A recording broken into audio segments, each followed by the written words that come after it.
वर्षातून एकदा cocoa Cola company पिवळी झाकणे असलेल्या बाटल्या बाजारात का आणते?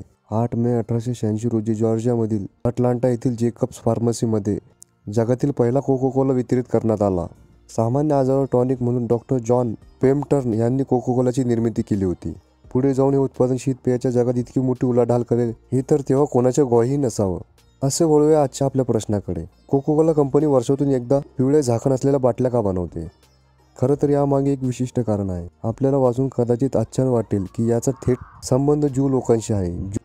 ज्यूंचा धार्मिक सण पासओव्हर वसंत ऋतूमध्ये येतो. या सणात ज्यू लोक विशेष प्रकारचा आहार घेतात, ज्यात गहू, ओट्स, राई, बर्ली, मका, तांदूळ आणि बीन्स खाण्यास मनाई आहे. कोको कोलामध्ये कॉर्न सिरप असल्याने ज्यू लोक ते पिणे टाळतात. म्हणूनच वर्षातून एकदा कोको कोला आपल्या खास प्रकारचा कोक बाजारात आणते. कॉर्न सिरप ऐवजी साखर घातली जाते. त्याला कोशेर कोक म्हणतात. लोकांना ते लगेच ओळखता यावे म्हणून पिवळ्या झाकण्यात त्याची विक्री केली जाते. या स्पेशल कोकची चव नेहमीपेक्षा चांगली असते. दुसरे म्हणजे यात फ्रक्टोजचे प्रमाणही कमी असते.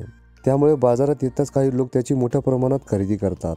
त्याची किंमत देखील सामान्य कोको कोला सारखीच आहे. जाता जाता कोको कोला कंपनीमधील प्रशासकीय सहाय्यक जिमी होप्पा आणि 2 साथीदार यांनी 1975च्या सुमारात कोको कोलाचा सिक्रेट फॉर्म्युला चोरला आणि प्रतिस्पर्धी कंपनी पेप्सी कोला विकण्याचा प्रयत्न केला. आपण बाजी उलटली आणि पेप्सीने ही गोष्ट कोको कोलाच्या अधिकाऱ्यांच्या कानावर टाकली.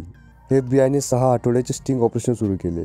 दरम्यान ती चोरलेली रेसिपी मिळवण्यासाठी काही गुंडांनी त्यांची हत्या केली असा संशय, कारण त्यांचे मृत शरीर FBI ने जंग पछाडून देखील मिळालेले नाही.